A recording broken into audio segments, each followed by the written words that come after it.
उसमें संघर्ष करते हैं मध्यम वर्ग के लोग, मेरे और आपकी तरह, और अनगिनत हजारों लोग, क्योंकि जिनके अंदर बेबाक पत्रकारिता होते हैं ना, वो धनवान के घर में नहीं जन्मते।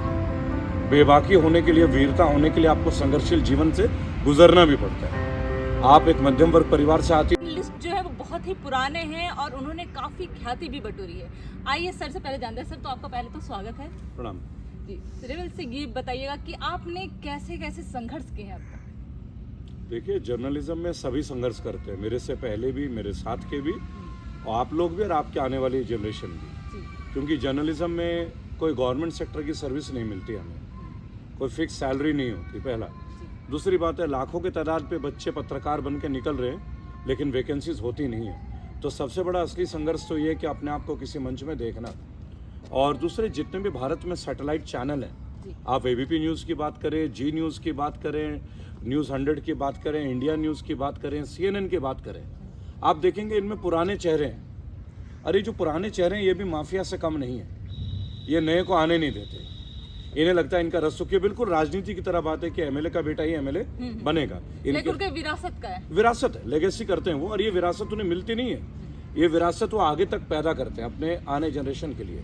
किसी को एक स्टूडियो खोल के दे देते हैं, किसी को चैनल खोल के दे देते हैं। उसमें संघर्ष करते हैं मध्यम वर्ग के लोग, मेरे और आपकी तरह, और अनगिनत हजारों लोग, क्योंकि जिनके अंदर बेबाक पत्रकारिता होते हैं ना, वो धनवान के घर में नहीं जन्मते। बेबाकी होने के लिए, वीरता होने के लिए आपको संघर्षशील जीवन से गुजरना भी पड़ता है। आप एक मध्यम वर्ग परिवार से आती होंगी, मैं भी आता हूँ। मैं अब नहीं हूँ, मैं अब मिडिल क्लास फैमिली का नहीं हूँ, ये कहना अब झूठ होगा, क्योंकि मैं लग्जरी गाड़ियाँ मेंटेन करता हूँ। लेकिन संघर्ष से लेके, स्ट्रगल से लेके लग्जरी तक का जो मेरा सफ़र रहा है ना, बहुत कठिनाई कर रहा है। जेल की यात्राएँ रही है, आरोप रहे हैं, और इसके अलावा आलोचना बहुत कठोरतापूर्वक की गई है, बेइज्जतियाँ हुई हैं, सैटेलाइट चैनल में भी बेइज्जतियाँ की हैं, यहाँ तक बोल दिया गया कि आप यूट्यूब में कुत्ते की तरह भौंकते हैं। तो ये वीडियो अगर किसी युवा साथी को मेरे जा रहा है, तो उनको मैं केवल एक बात बोलूँगा कि आपको दबना नहीं है। पहली बात, आपको अपना इनकरेजमेंट लूज़ नहीं करना है, और सबसे अहम बात है, आपको खुद से बहुत प्यार होना चाहिए। यू शुड लव योरसेल्फ, क्योंकि जब आप बेहतर होंगे ना, आपको कोई प्यार नहीं करेगा। तो जैसे ये हाथ है, इस हाथ को खुद ऐसे शाबाशी दिया कीजिएगा। ये मैंने किसी का वीडियो देखा था, एक स्टार्टअप का, और मैं बहुत प्रेरित हुआ कि अपने कंधे से ऐसे ऐसे करके शाबाशी दो, आपको कोई शाबाशी नहीं देगा। प्रमोट करो। ये पुष्पा का भी है, पुष्पा ने भी ऐसे किया है। पुष्पा भी किसी से इंस्पायर्ड है, लेकिन मैं इसमें 6 सिग्मा नाम के एक डायरेक्टर हैं, उनसे इंस्पायर्ड हूँ। 6 सिग्मा एक स्टार्टअप था, एक साधारण परिवार के लड़के ने किया, और वो पूरे इंडिया में जाने जा रहे हैं। तो ये उनका लैंग्वेज था। तो मूवीज़ तो कॉपी राइट होता है, और फिल्म स्टार्स को आप कभी फॉलो मत कीजिएगा। इनके कोई सगे नहीं, इनके कोई एथिक्स नहीं। जो लोग शराब, गुटखा, बीड़ी, पान, कोल्ड ड्रिंक बेच के अपनी रोजी रोटी कमाते हैं, ऐसे लोगों से दूरी रहे। ये आपको इंस्पायर नहीं करेंगे, ये आपको एक्सपायर करने में मदद जरूर करेंगे। पहली बात आती है संघर्ष की। आपको कोई कैमरा नहीं देगा, मुझे आप अपना मंच दे रहे हैं, मैं इसके लिए भी आभारी हूँ, क्योंकि आपके मंच के माध्यम से अगर मुझे 100, 200, 1000, 10,000 लोगों ने भी देखा, तो मेरा चेहरा तो गया। तो मैं शुक्रगुजार हूँ आपका। तो मैं आप लोगों से अपील करूँगा, आप लोग अपने अपने चैनल ज़रूर बनाएं, उसमें कुछ न कुछ डालें।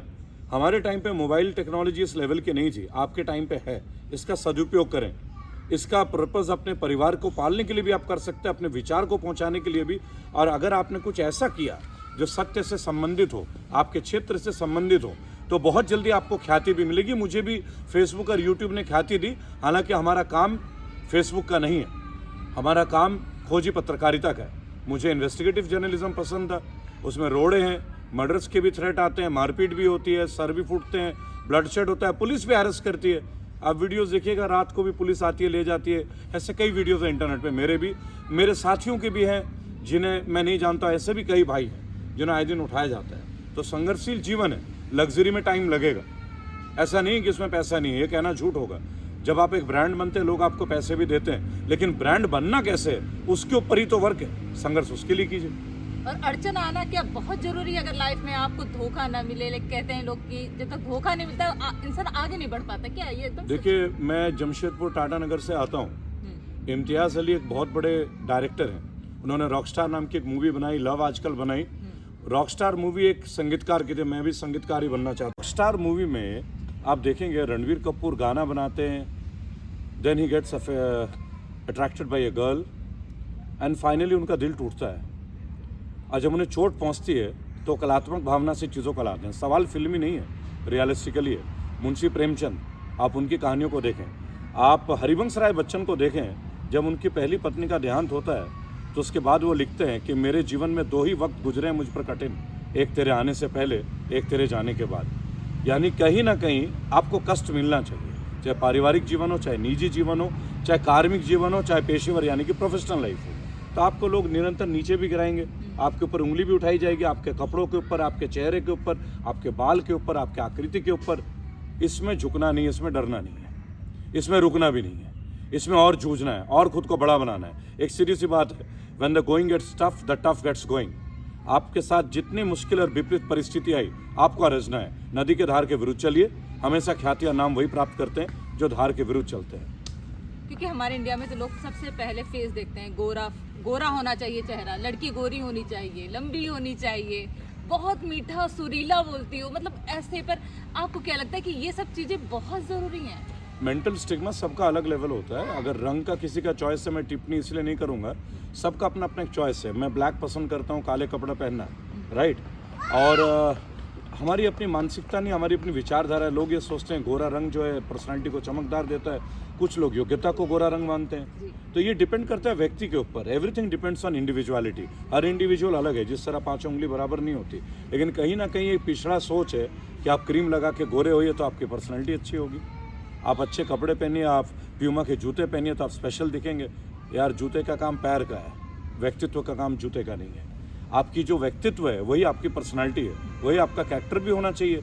पर्सनालिटी आपके बाल और चाल से तो नहीं आएगा, लेकिन हाँ, सभ्य दिखने के लिए कपड़े भी पहनना ज़रूरी है जी। क्योंकि मुझे भी बहुत टाइम तक ऐसा लगता रहा, और अब मुझे लगता है कि सच में व्यक्तित्व में अगर निखार ना हो तो फिर इंसान की कोई पहचान नहीं है अपनी। भाषा पे काम कीजिए, अपने लैंग्वेज पे काम कीजिए, अपने लोगों को इकट्ठा करने में आप कितने लोगों को श्रोता बना सकते हैं, इस पर निर्भर करता है। आपके पास अगर ऑडियंस है, आपको हाइट की ज़रूरत नहीं है, आपको बॉडी की ज़रूरत नहीं है, आपको प्रॉपर ड्रेस की भी ज़रूरत नहीं। कुर्ते पजामा मेरे ख्याल से सबसे सुंदर ड्रेस होता है। आप जीन्स के साथ कुर्ता पहन लीजिए, चप्पल पहन के आ जाइए, नंगे पैर आ जाइए, प्रॉब्लम होना इंपॉर्टेंट है। आपके अंदर नो डाउट बहुत ज़्यादा कॉन्फिडेंस होना चाहिए खुद को। मैंने क्या कहा आपको पहले लाइन में, खुद से बहुत प्यार होना चाहिए। Love yourself, nobody will love you except you, but when you start loving yourself, people will also start admiring you.